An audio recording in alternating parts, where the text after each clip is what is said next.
everyone, my name is Elsa, welcome or welcome back to my channel. Today I want to do my July wrap-up. I had a TBR and I didn't completely failed but didn't really succeed either. So I'm going to go through all the books first that were on my TBR, and then I will present to you the books I read that weren't on my TBR. But before going into the books I read this month, please don't forget to like and subscribe if you want to see more of my content. It would mean a lot to me. I also want to add something. I listen to a lot of audiobooks, but I forget every time to mention if the audiobook was good or not. So from now on, to be sure I don't forget, I'm going to use this little thing that I'm going to put somewhere above me while I'm talking about the book in question, if I've listened to it as an audiobook.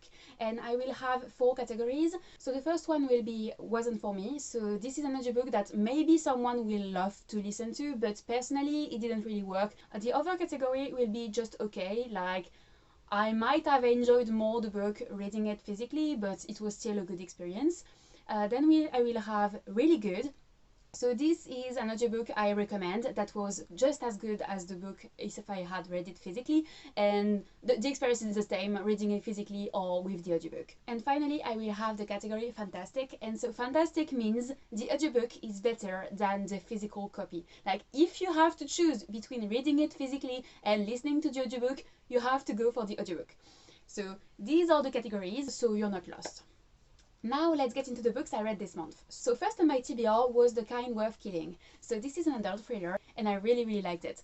So this is about this guy, and one day he's in a plane and he meets this stranger and they start to talk, and basically this stranger kind of pushes him to murder his wife, and then the story unfolds. And it was so good. I love the rhythm, I love the twist, I love the character work. It was great. I just really enjoyed myself. The next book I read was My Plain Jane. This is the second volume in a series, but it's more companion novels. Like the first one was My Lady Jane, and if you've seen my previous wrap-up you know that I love this book. For My Lady Jane I had no expectations going in and I just loved it. It was so funny, so cute, so adorable. Love the characters, love the relationships and the love stories. Just perfect. Loved it. And so I had high expectations for this one because the story and the characters are completely different. Like it is a totally unrelated story. It's a standalone, but it's written by the same authors with the same principle, which is a retelling of a famous story but with a funny twist. And in this case it was a retelling of Jane Eyre.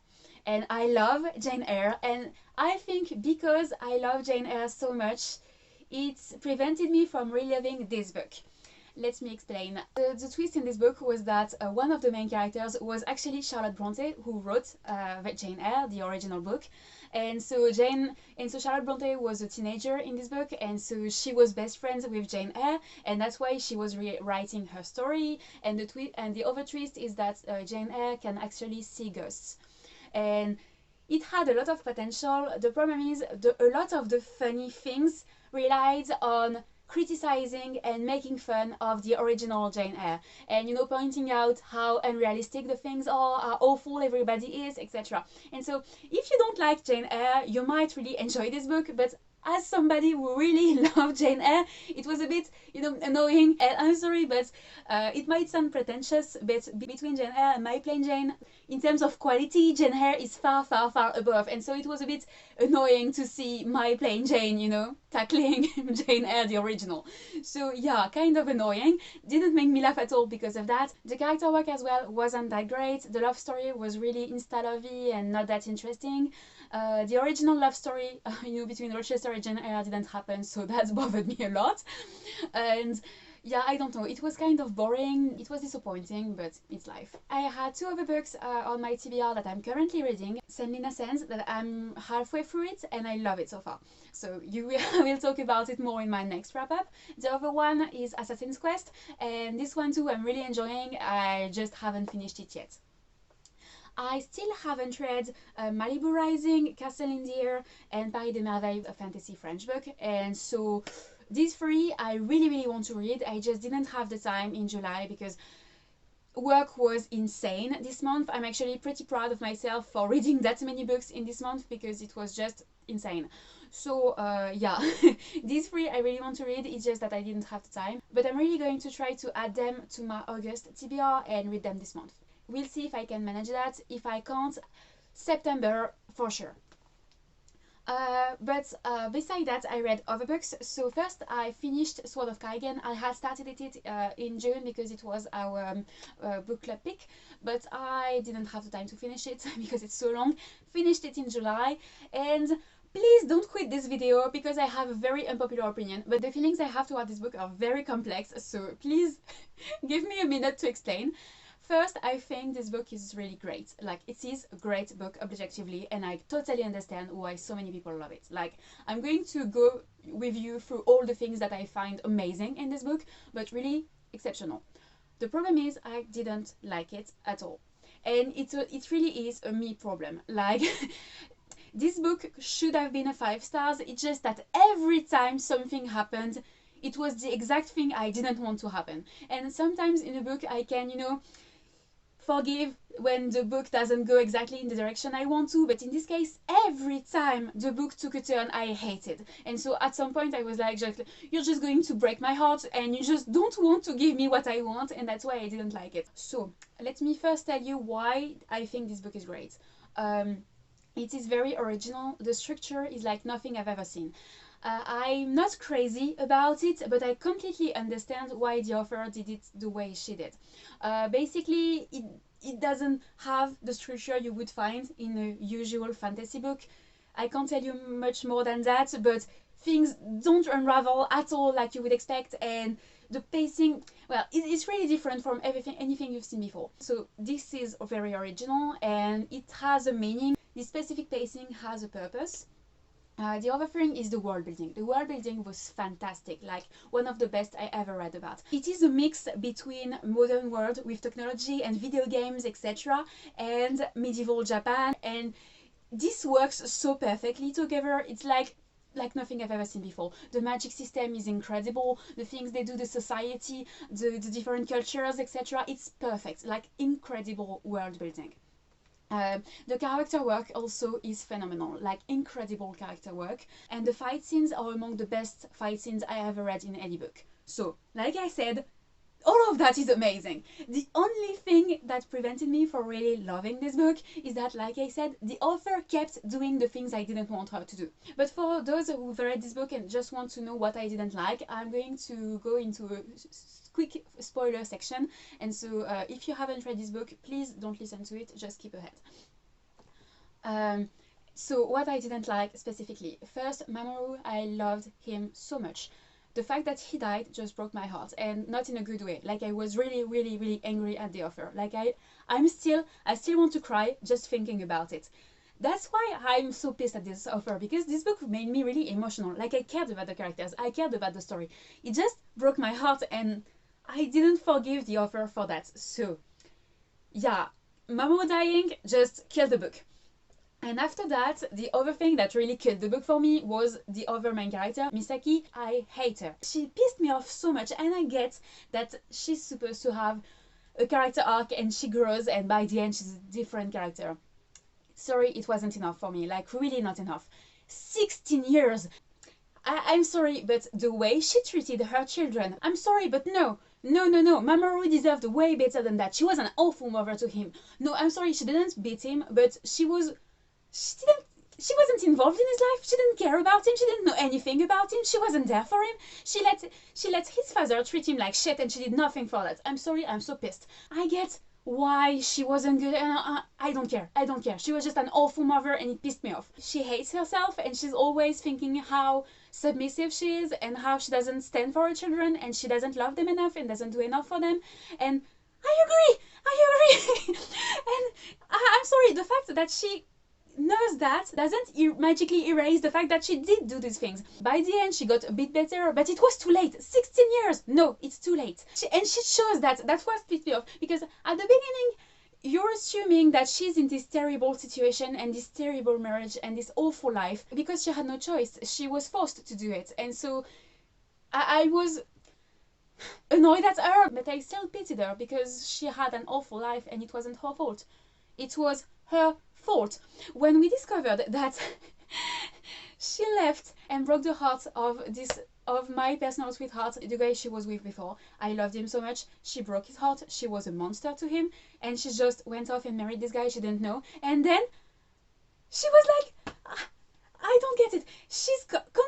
complaining of the situation she put herself in, and she had opportunities to get out of it, and she didn't. I'm sorry, girl, you're stupid. It's your fault.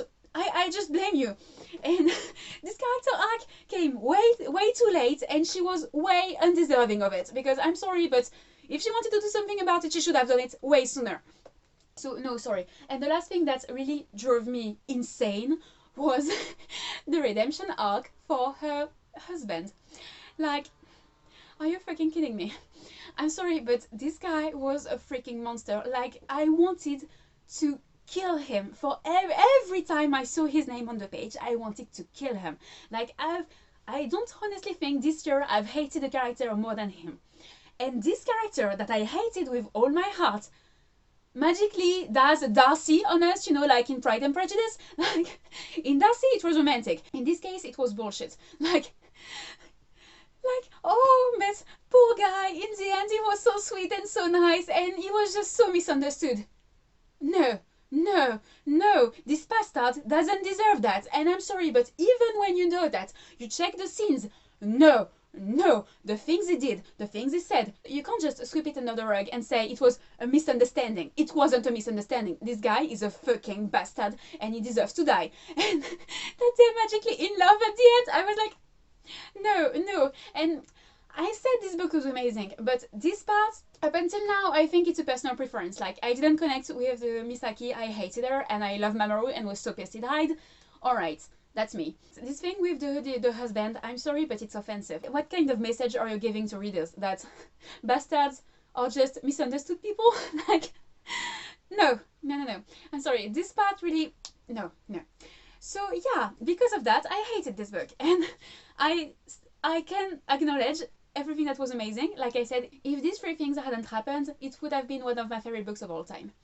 But these three things did happen, and I still hate the author for it. So yeah, that's what I wanted to say. Sorry, I got way emotional on this one. Like I said, complicated feelings toward this one. I can't spoil you the things that I hated. If you haven't read it yet, you just have to read it and see if it's for you or not. But I'm in the minority here, so there are more chances that you will love it than not love it.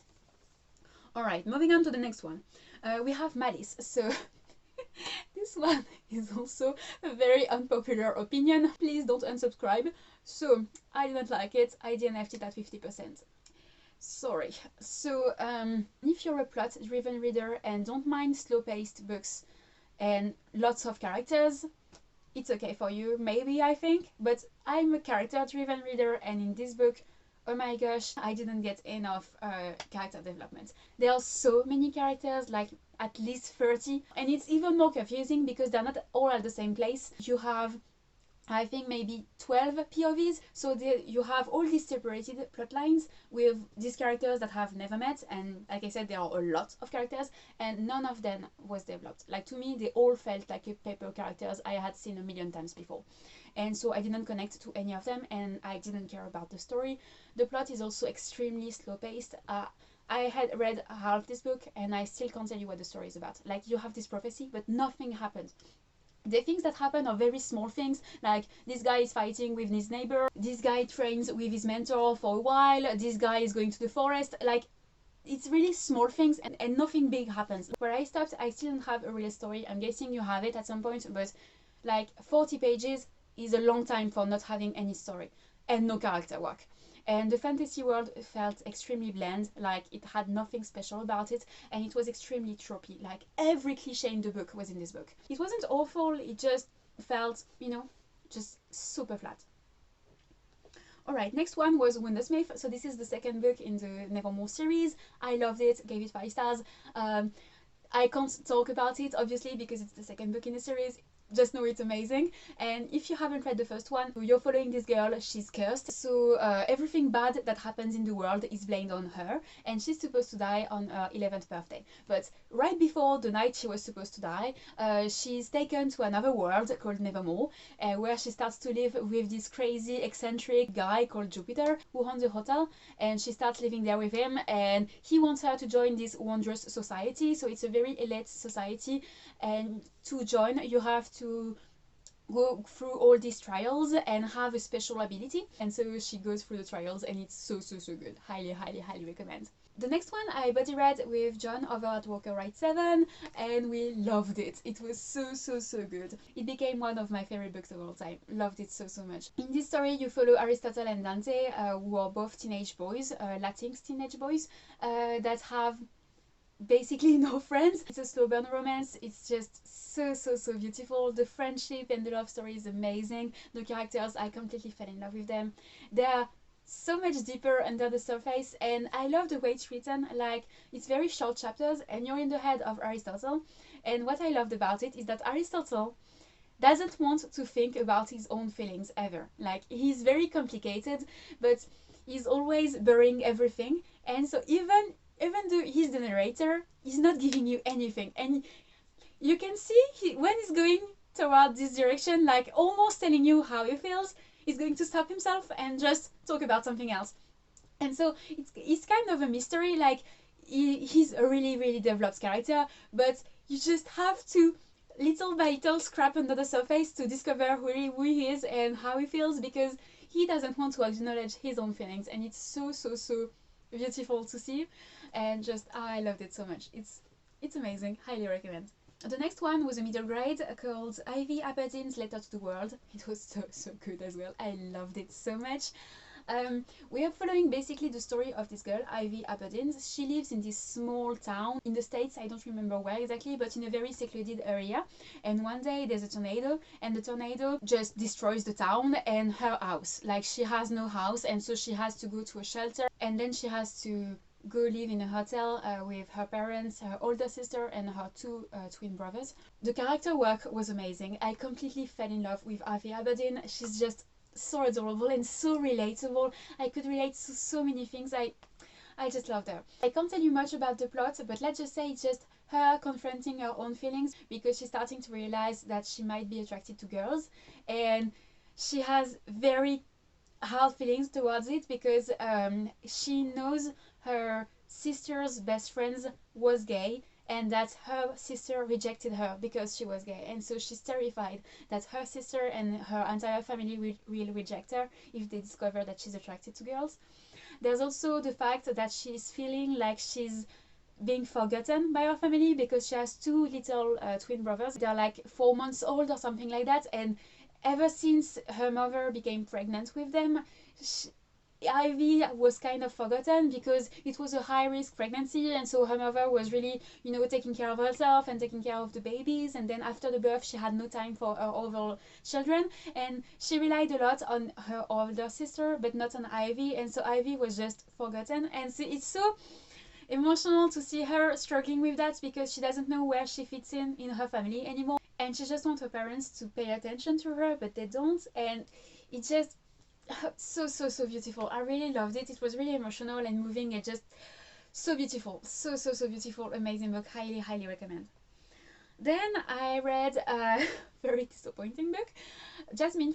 So this is a new release, and I heard amazing things about this one. Like, everyone was raving about it, and I was like, great, it sounds amazing, I want to read it. I picked it up and I hated it. You have this princess, she's the sister of the emperor, and her brother is a sociopath, and so she wanted to overthrow him, but she got discovered, and so her brother put her in jail in this country that is on the very far side of the empire, and so she's trapped in this tower, and she befriends this girl that used to be part of this group of monks, but weirder than that, and basically they were all killed by her brother, and they kind of team up, and so the servant girl tries to help the princess escape, and that's the story. There were so many things wrong with this book. If you loved it, I'm happy for you. I just don't get why. I'm so sorry. The character work was inexistent. Like, these were the most bland characters I ever read about. Like, they had no personality. It was laughable. And there was no plot either. Halfway through the book, nothing had happened, and even at the end, only small things had happened, and it was so predictable and so cliche. The love story was insta-love all the way through, like the worst love story I ever read about. Awful. The world building was all over the place. It made no sense. There were so many inconsistencies. The rhythm was awful. I hated this book, so don't recommend it, but if you liked it, I'm happy for you. Next, there was Ember. Ember was our book club pick for this month, and it was amazing. It started out okay, like I was, it's interesting, let's see where it goes. And then I got, oh my gosh, this is so good, this is so good. And like it went from here, and every time I thought it couldn't get better, it got better. And so, phenomenal. So I can't tell you much about the story because it really unfolds throughout the book, but let's say that I really can't tell you anything about the story. Alright, I'm just going to tell you what to expect. You have a group of characters. The relationships in this group are fantastic, but not really what you would expect because they're not all friends, far from it. It's really complicated and it's so well done, and the relationships evolve throughout the book and it's so good. The characters are amazing. They all have a character arc and they evolve throughout the book, and it's so well done. And I know there will be even more in the next books, and I can't wait for them. One of the characters especially, his name is Grub. Grub is one of my new favorite characters of all time. Like I completely fell in love with Grub. Like every time he opened his mouth, I was like, please keep talking. He was so freaking funny. Like every line he has in this book is epic. Love this character so much. The plot was amazing. Like you really don't know where the story is going at first, and that's why it's so good. You have everything in this book. I can't tell you because it would be spoiler, but you have so many things. Like think about all the great things, the amazing scenes in all of your favorite fantasy books. Almost all of them are in this book, and it was so well done. Like you could think because you have seen them before that it would be, boring, but no, they were all so well done. I was so there for it. Amazing. It was just so good. Highly recommend. And finally, I have Feet of Clay. So this is a book in the Discworld series by Terry Pratchett. And so if you don't know the Discworld series, please read the Discworld series. It's one of the best series ever written. It's a very long series with like 40 or more books, but you don't have to read them in the publication order. Actually, you shouldn't do that because you have a lot of sub-series inside it. And so you should read the volumes in the sub-series. And so I'm currently reading the City Watch sub-series, and so I read Guards, which is the first one. So if you have never read a Discworld book, you can start with this one. It's like one of the best books ever written, so please read it. And the next one was Men at Arms, that I also loved, and Feet of Clay is the third one in this sub-series, and I loved it with all my heart. Not as much as Guards, but Guards is like the best book I ever read, that's why. But Feet of Clay is a very close second. It was amazing. The characters are phenomenal. The story is incredible. The message behind it is so good. It's so funny and so smart and so well written. Everything is perfect. Like, everything is perfect. Like, rhythm, structure, plot, characters, you can check everything. Like, best 10 out of 10 for each category. And you have 2 new characters in this book, and I completely fell in love with them, and I'm so happy they're there. And yeah, so can't wait to read the next one. I think it's Jingo. Thank you for watching this wrap up. It was so long. I'm really sorry about that. I hope you still enjoyed it, and that hopefully you agree with me or don't. Please tell me in the comments. I really would like to know. And yeah, that's it for me, guys. Thank you so much for watching. See you around.